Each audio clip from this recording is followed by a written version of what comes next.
pessoal, iniciamos mais uma edição do NAR News. Hoje trataremos de alguns temas de grande relevância social.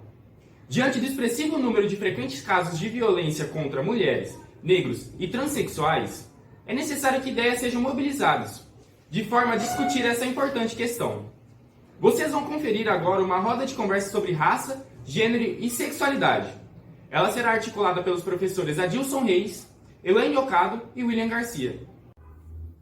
Olá pessoal, eu sou o professor William, aqui da Escola Estadual Nair Santos Cunha, e estou aqui recebendo dois professores da área de Ciências Humanas para uma roda de conversa sobre gênero e sexualidade. Obrigado, Elaine, por aceitar o convite, e Adilson. Um prazer estar aqui, podendo falar sobre esses temas tão importantes. Eu sou a professora Elaine, eu dou aulas de filosofia e sociologia aqui na Escola Estadual Nair Santos Cunha. Eu também gostaria de agradecer o William pelo convite, a professora Maria José. Eu sou o professor Adilson, dou aula de História e Projeto de Vida aqui na escola, e a gente vai estar aí debatendo um pouquinho aí sobre esses assuntos que são muito relevantes. Então, a minha primeira pergunta para vocês é a seguinte, né? Levando em consideração a escola enquanto esse espaço social e cultural, como que vocês percebem a chegada dos estudantes até a nossa unidade escolar? Vocês acham que eles estão a par dessas questões ou não? É fato que a gente recebe nas escolas públicas, né, em todas as escolas, uma diversidade de estudantes, né? Os estudantes vêm com construções sociais que vão se desenvolvendo desde a infância para a vida toda. Então, ele já vem com algumas construções sobre os papéis que deveriam ser desempenhados socialmente por meninas e meninos na nossa sociedade, né? E às vezes, por vezes esses papéis, eles têm um tom discriminatório e até mesmo violento. Na opinião de vocês, há estudantes mais conscientes sobre essas questões de gênero, de sexualidade? E se sim, eles chegam a ser a maioria ou não? Sim, nós temos aqui na escola vários estudantes que já chegam, né, vêm para a gente com várias informações sobre essa questão de gênero, mas infelizmente, por conta do preconceito, eles não são a maioria, né? A gente percebe que ainda é um tabu entre as famílias, né? E também na escola é um tabu esse tema do gênero e a sexualidade. Então, tratando sobre essas questões mais específicas do preconceito, a gente vê aí uma relação clara com os estereótipos, né, que perpassam aí a sociedade como um todo. A minha pergunta é, que relação que vocês traçam entre os estereótipos e as questões de gênero? Tanto, né, para as mulheres, para as pessoas LGBTQI, como que vocês visualizam essas questões?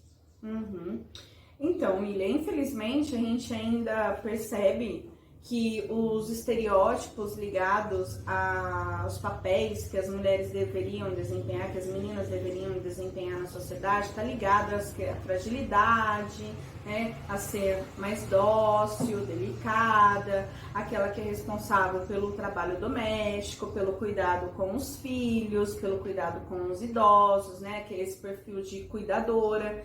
E os meninos, né, um estereótipo mais carregado de um menino corajoso, forte, né, mais ativo, aquele que é responsável pelo sustento da família, né. São esses os estereótipos que inibem as emoções, o menino que inibe as emoções também, né, ele não pode mostrar as suas emoções. Isso tudo é muito triste porque acaba diminuindo as potencialidades que os seres humanos têm, né?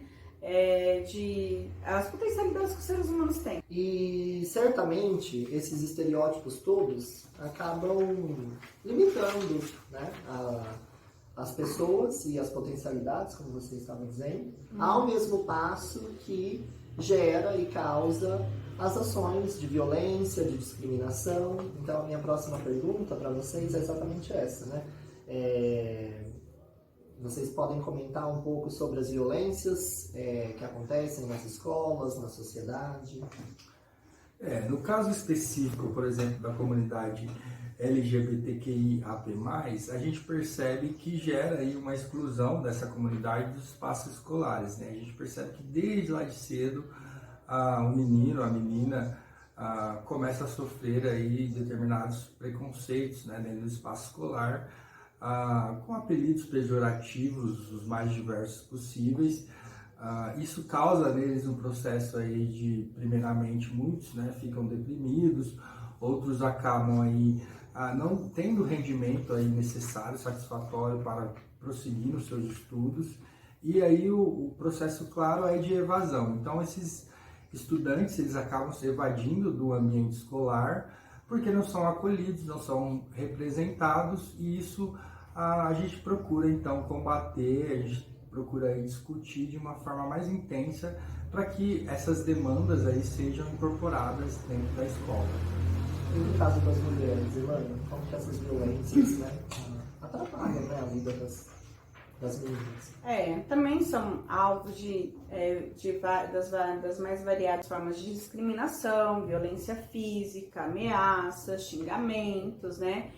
E a gente percebe uma evasão escolar maior das meninas, infelizmente, por serem responsáveis, às vezes, por cuidarem da casa, ter que abandonar a escola para poder cuidar da casa ou do filho.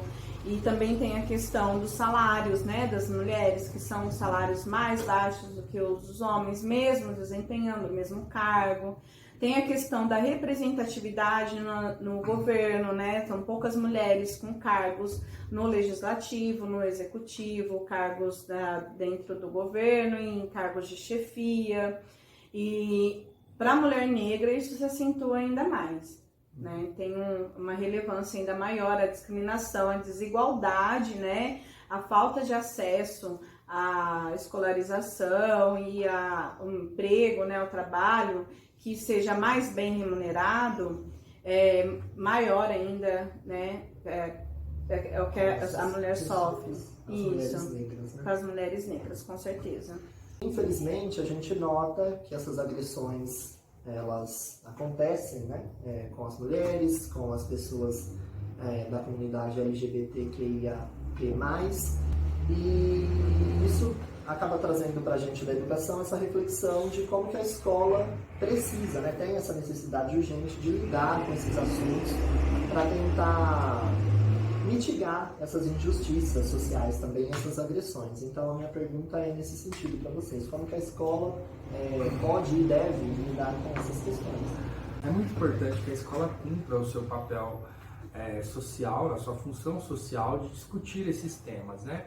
Uma vez que está na sociedade, há uma demanda dos adolescentes, dos jovens, né, e das crianças também, em refletir sobre esses papéis, porque eles são as maiores vítimas, né, das violências aí, que ocorre relacionada à questão do gênero. Então, o papel da escola é combater, né, discutir isso aí no ambiente escolar, como prática de cidadania, para que isso não venha a ocorrer. Então, essa reflexão ela tem que se tornar cada vez mais comum. É necessário promover aí um ambiente de diversidade dentro da escola, mostrando que não existe aí os papéis pré-definidos para ninguém.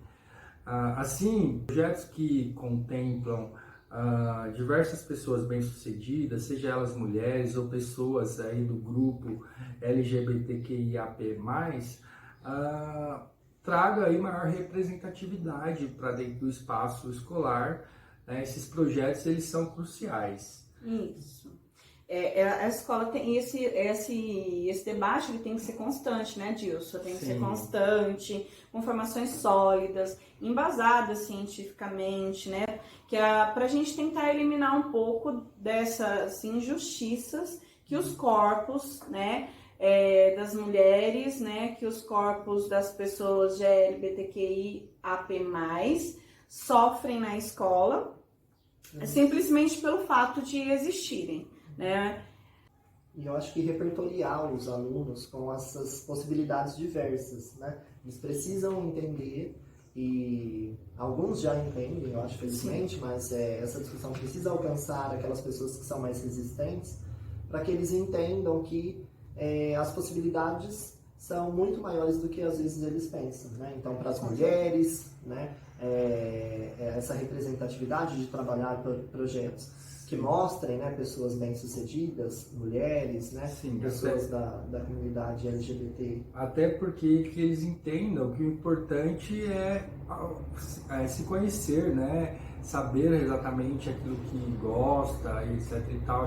Esse processo de autoconhecimento deve ser feito no espaço escolar, né? Para que o aluno ele consiga alcançar os seus sonhos, né? Então eu acho que é um pouco sobre isso. Sim.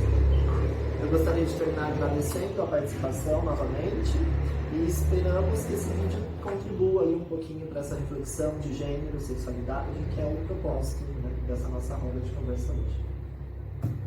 Eu que agradeço a oportunidade de estar aqui com vocês debatendo esse tema tão importante e tão caro para a sociologia, para a filosofia.